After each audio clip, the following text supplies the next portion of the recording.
6:30. Zaczynam kolejny dzień.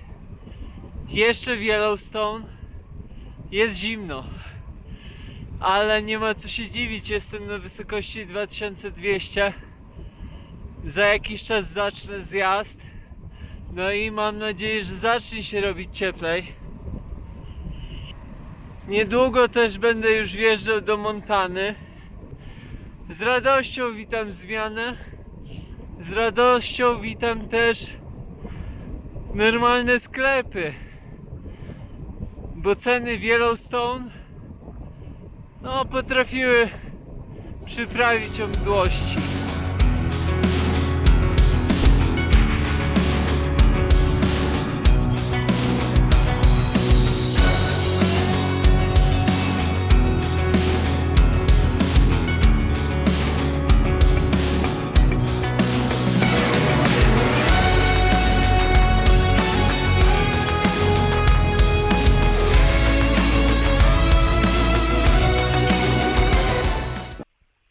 Po gejzerze Norris myślałem już, że wszystkie atrakcje Yellowstone za mną, a tu proszę.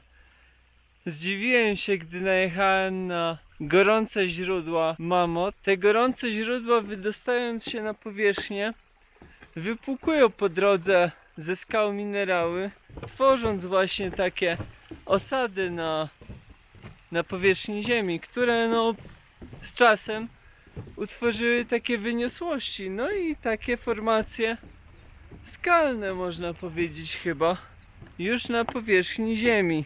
Bardzo ciekawie to wygląda, różnorodnie. No i kolejna rzecz w Yellowstone, chyba już naprawdę ostatnia.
Poniedziałek rano, jestem już w Montanie.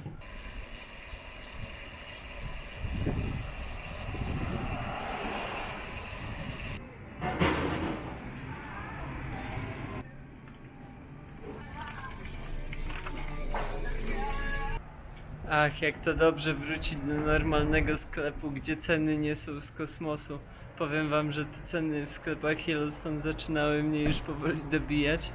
No a tutaj 2 donaty i banan, $2,50. No to jest cena, którą rozumiem.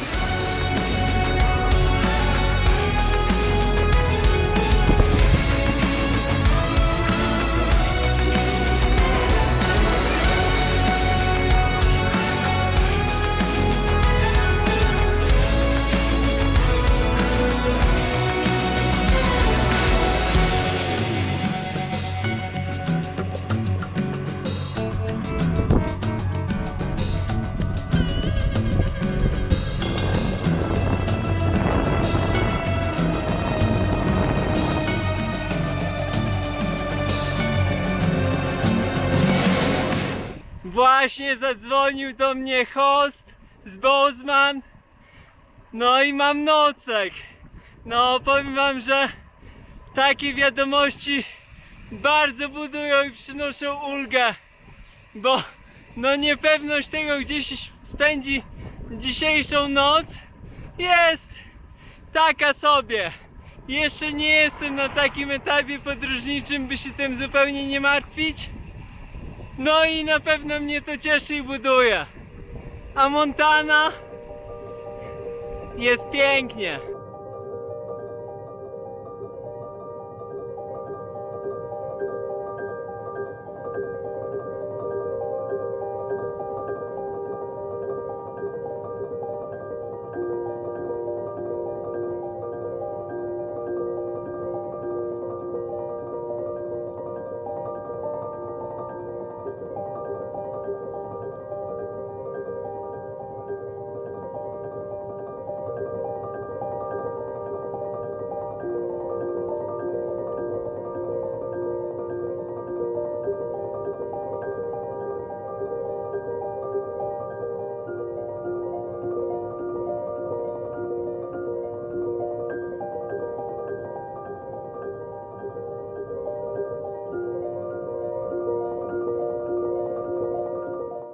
Już myślałem, że straciłem swojego przyjaciela.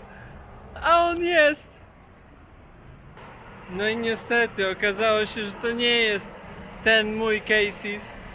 No ale dostałem drink fountain, no i dostałem go za darmo. Pani nie miała pokrywek do mniejszego rozmiaru, pozwoliła mi nalać większy i jeszcze dostałem go za darmo. W sumie nie wiem dlaczego, ale pani zrobiła mi bardzo dobry prezent na dzisiaj.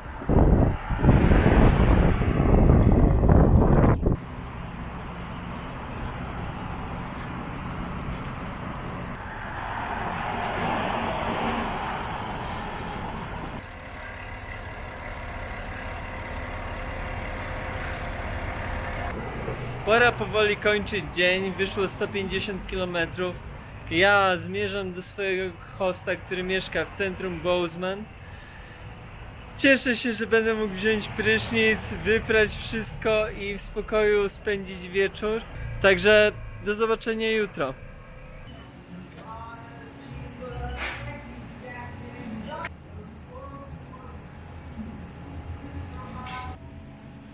Mój host mieszka w budynku, w którym na parterze nawet nie trzeba wychodzić z niego, tylko od razu jest kawiarnia. Stwierdziłem, że nie mogę nie wykorzystać tej sytuacji. No i dzień zaczynam od espresso.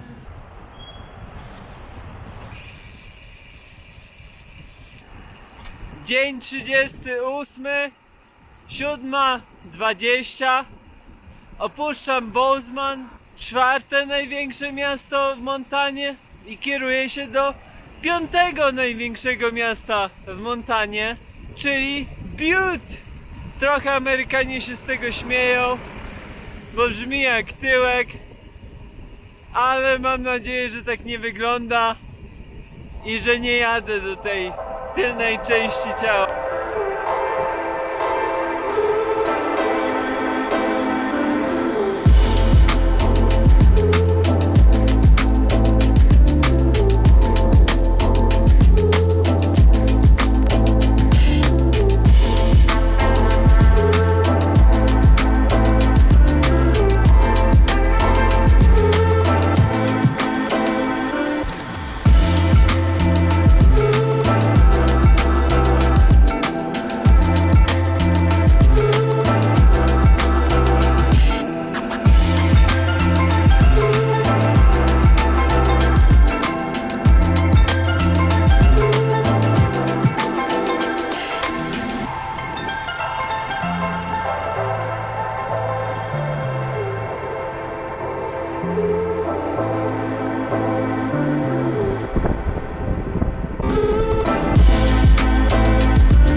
Sto kilometrów już za mną, zostało mi jeszcze 50, no i pora na przerwę.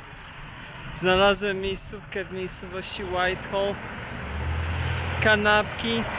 Kanapki ostatnio są moim ulubionym amerykańskim jedzeniem, więc jak znajdę coś, co ma wysokie oceny, to oczywiście się zatrzymuję. Wiatr niestety się zmienił, no ale to było w prognozie pogody, że po 12 zacznie wiać wiatr zachodni. No ale 100 km zrobione, 50 niecałe do końca, więc jakoś to może dojadę. No i jak tu nie lubić amerykańskich kanapek? Kanapka Jefferson $10. Nie jest najtaniej, no ale sami widzicie, co dostaje się za te pieniądze.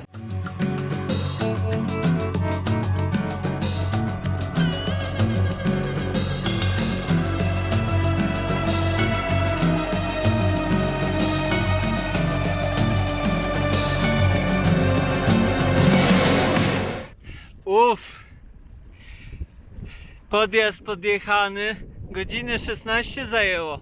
13 km. Dość długi. Do tego wiatr z przodu też nie pomagał. Ale podjazd dnia zaliczony. A teraz już tylko zjazd do Butte.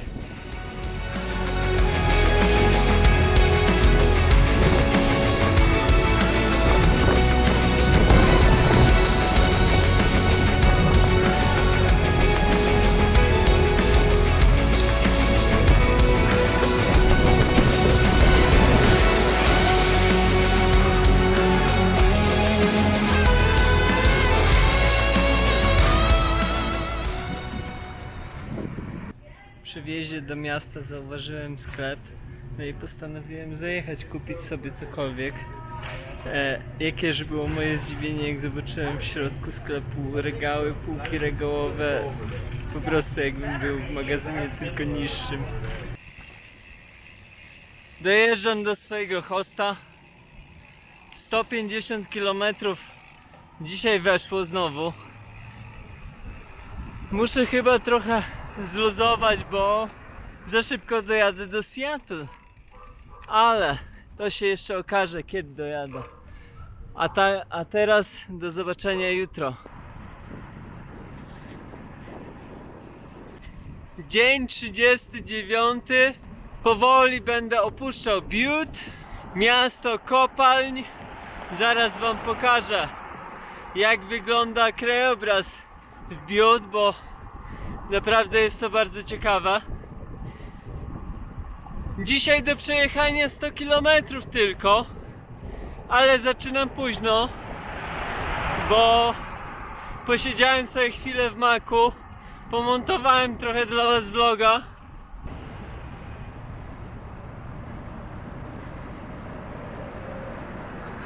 Samo Butte powstało ze względu na złoża, które tutaj w okolicy występują, głównie miedź. Miasto stało się takim miedziowym zagłębiem. Dziś kopalnie są raczej wspomnieniem, bo tylko szyby zostały na górze wokoło Butte. Dziś w Butte można zwiedzać Muzeum Górnictwa, które powstało na terenie dawnej kopalni. I z tego, co się zorientowałem, to nawet można zjechać sobie kawałeczek w dół szybem.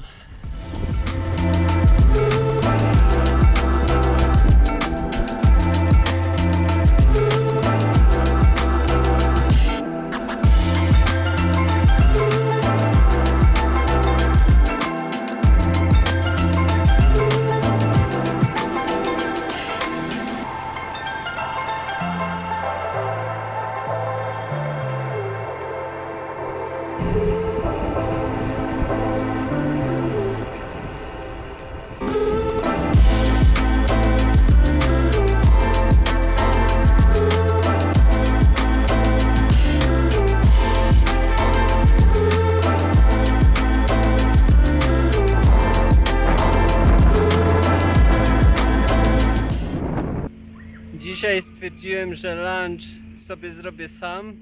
Zobaczcie, jak to wygląda. Jest salami, jest sos rancherski, są breadsticks, warzywka, dokupiłem sobie żelki, orzechy, całość, to co tutaj widzicie, $28.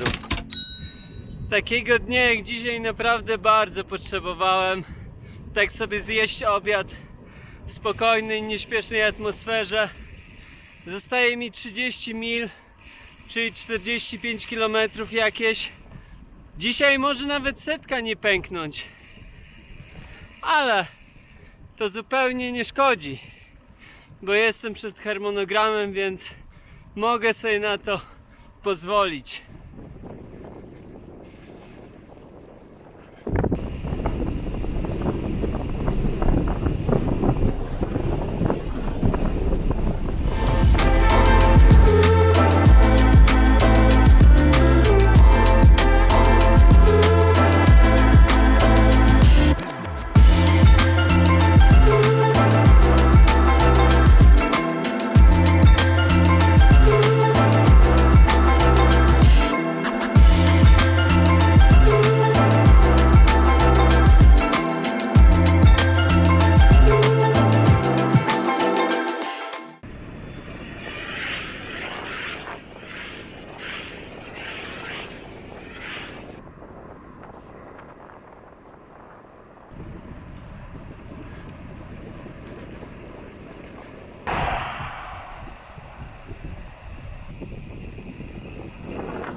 Dojechałem do miejscowości Philipsburg, które miało być małym, urokliwym miasteczkiem, no i spełnia oczekiwania.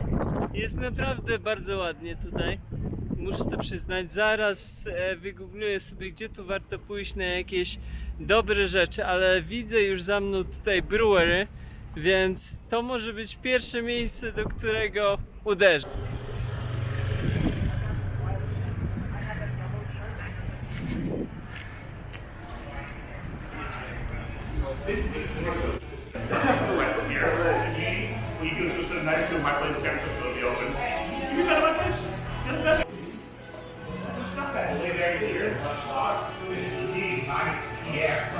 Powiem wam, że trochę w brewery się zasiedziałem, ale trzeba było skończyć vloga, więc skończyłem. A teraz takie mam miejsce kempingowe, tutaj są stoliki, zaraz się rozłożę. Pierwsze co, mycie, póki jeszcze słońce zachodzi, ale jeszcze jest w miarę ciepło, więc postaram się to wykorzystać, szybko się umyję i namiot i kolacja potem. Także do zobaczenia już jutro.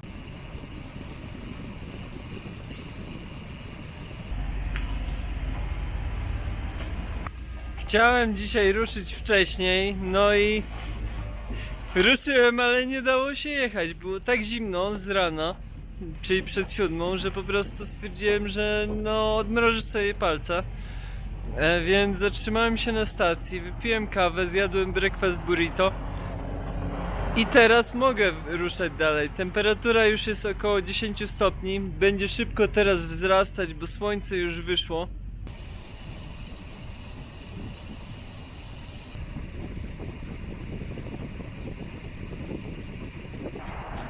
Dzień 40!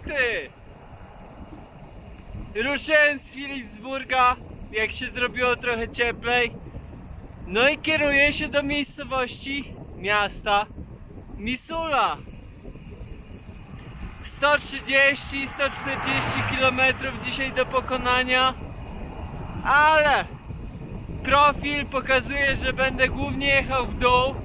No oczywiście nie cały czas, ale generalnie tendencja jest w dół. Powinno być miło, powinno być przyjemnie. Mam cały dzień przed sobą, więc jadę!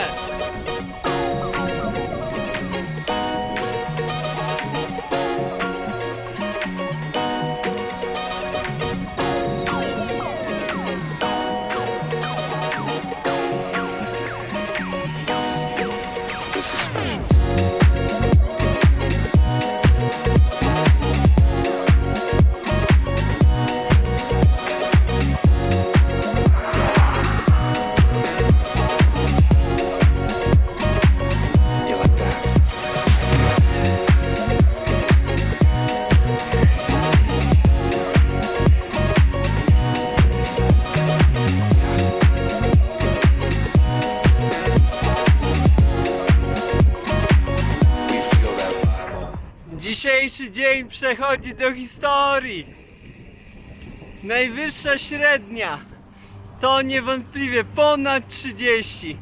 No ale to była zasługa nie tylko mnie, nie tylko moja, ale też i mojego francuskiego kolegi, którego spotkałem w miejscowości na D, której nazwy nie pamiętam do końca. No naprawdę to było coś niesamowitego. Jest godzina 12, a ja jestem już w miejscu docelowym. Dotarłem też do Missouli. Missoula to jest miasto studenckie. Jest tu College Montana, Uniwersytet Montana i jest też Adventure Cycling Association, organizacja, która pracuje na rzecz kolarstwa takiego podróżniczego. Opracowuje mapy, no i te mapy są takim, szczególnie jeśli chodzi o Stany, nie wiem czy nawet robią mapy poza Stany, ale jeśli chodzi o Stany, to te mapy są takim złotym standardem. Większość hostów, których miałem, posiadała te mapy, jeździła na tych mapach i mi je polecała. Ja często sobie robiłem zdjęcia fragmentów, które mnie interesowały. Także jeśli będziecie w Stanach, to te mapy na pewno mogą wam się przydać. Są drogie, ale jeśli chcecie mieć najlepsze mapy na rynku, no to mapy Adventure Cycling. As far as Whitefish, and then he was going to continue on his own.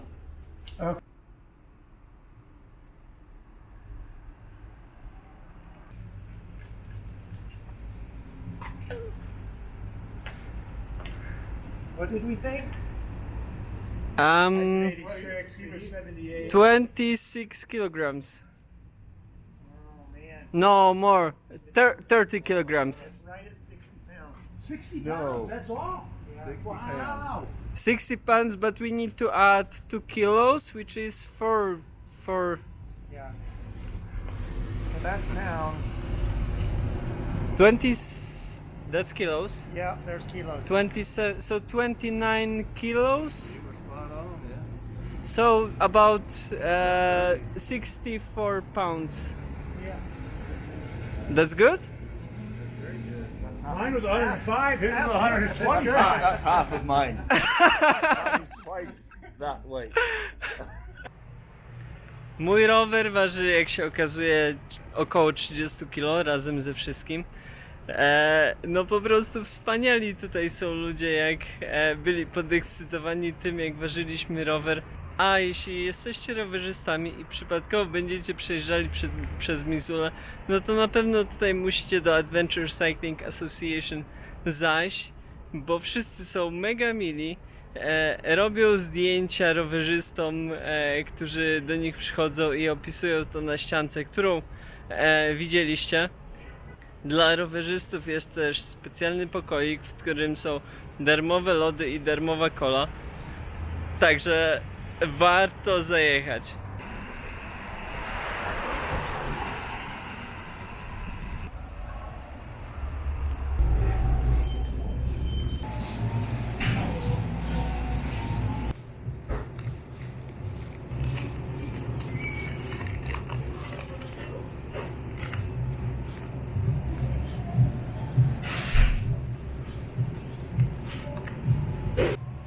Tak wygląda $13. Kanapka zjedzona, zakupy zrobione, kilometry też zrobione. Pora udawać się do mojego dzisiejszego hosta. Dzisiaj wyszło 120 z hakiem. Ja już dojeżdżam, także do zobaczenia jutro.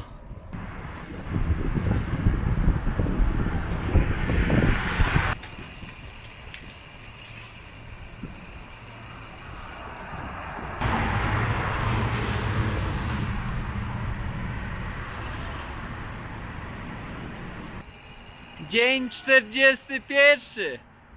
Powoli opuszczam Missoula, ale jeszcze powiem wam cokolwiek o Missouli, bo jest to dość ciekawe miasto. Położone na wysokości 1000 metrów, sporo niżej niż Butte czy Bozeman. Przez mieszkańców Montany miasto jest nazywane Garden City, ze względu na to, że leży niżej. Tutaj dużo lepsze są warunki właśnie do sadownictwa, między innymi. Miasto studenckie i to widać, bo jest bardzo dużo kawiarni. Coś podobnie jak w Iowa City, tylko trochę inny klimat. 130 km do pokonania. Większość chyba będzie po takich dość głównych drogach. No ale zobaczymy, jak ta nawigacja mnie dzisiaj pokieruje.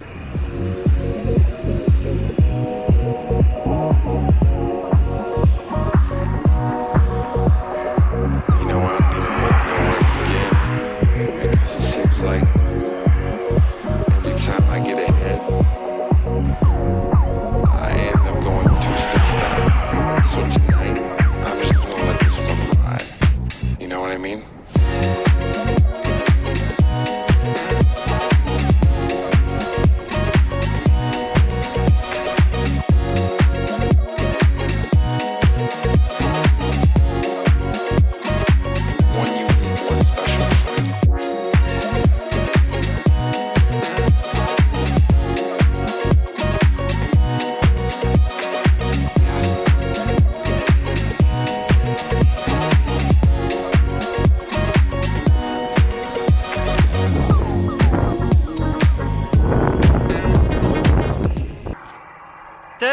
przez który dzisiaj przejeżdżam, jest terenem rezerwatu Indian płaskogłowych, z angielska Flathead.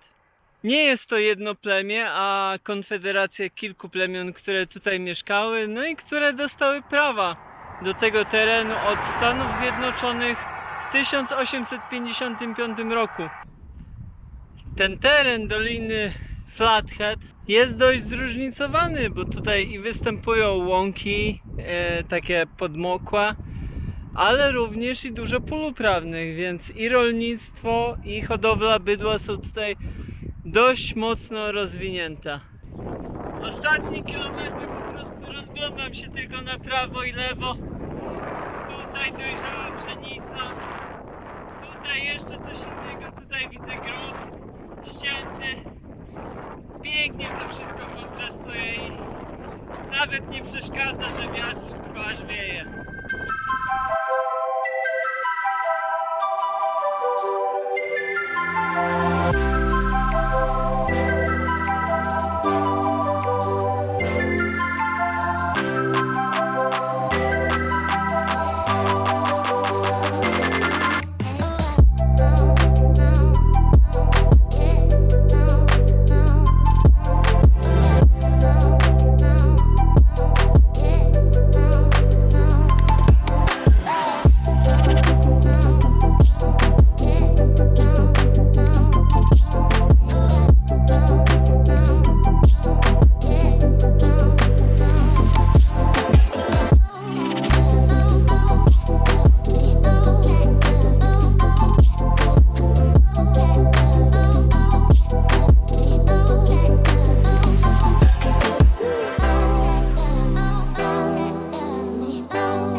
Dojechałem do swojego dzisiejszego gospodarza i zobaczcie, jakie tu mam piękne warunki. Coś niesamowitego. Widok z okien mają niesamowity. Nazbierałem już sobie trochę malin na jutro. Maliny też będą na deser. Także żyć, nie umierać. A poza tym dzisiaj 128 km wyszło. Całkiem spoko dystans, jechało się dobrze. Moi gospodarze już szykują kolację, także do zobaczenia jutro.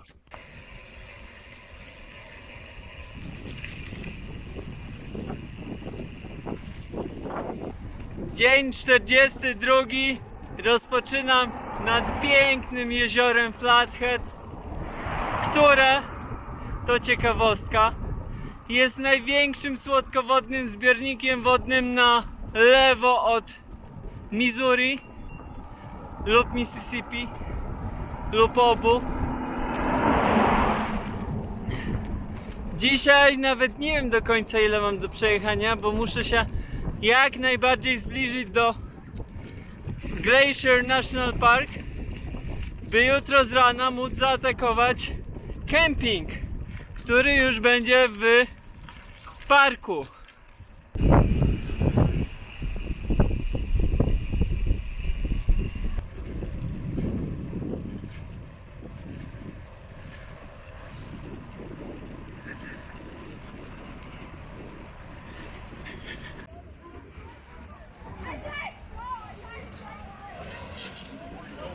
Jest dzisiaj bardzo ciepło, więc nie wypadało tego nie wykorzystać. Mam po drodze plażę, więc zajeżdżam i chwilę tutaj odpocznę, zjem obiad. Zaraz wam pokażę, jak sobie zrobiłem deser. Wczoraj zebrałem trochę malin. Wymieszałem je teraz z lodem, który kupiłem. No i deser będzie na początku, no, żeby lód się nie roztopił.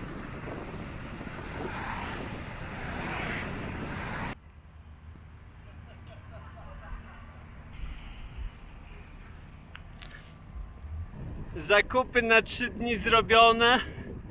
Teraz najcięższy etap, dojechać z tym wszystkim na pierwszy nocleg. Z każdym kolejnym dniem będzie już lżej. No w zasadzie wystarczy, że jutro dojadę na ten kemping na Glacier National Park, który będzie moim punktem wypadowym.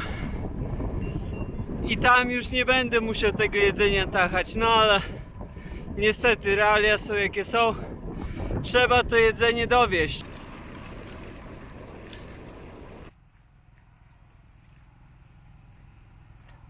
Jak widzicie, jeszcze słońca trochę jest.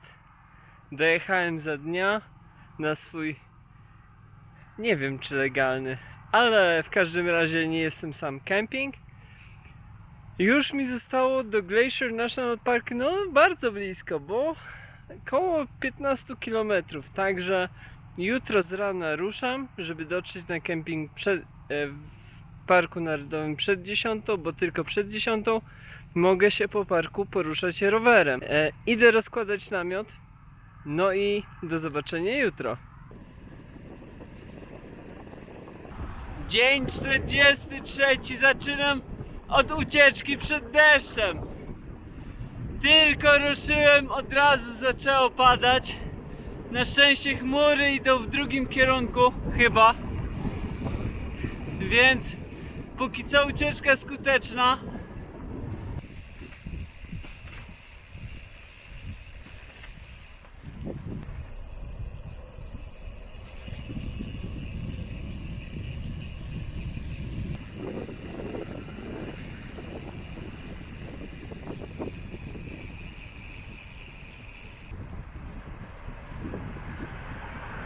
Dziesiąta 30 udało mi się dojechać na kemping przed 11, czyli przed czasem, przed którym muszę zejść z drogi tutaj na Glacier National Park, ale 20 pierwszych kilometrów było po paskudnej gravelowej drodze, która była mokra.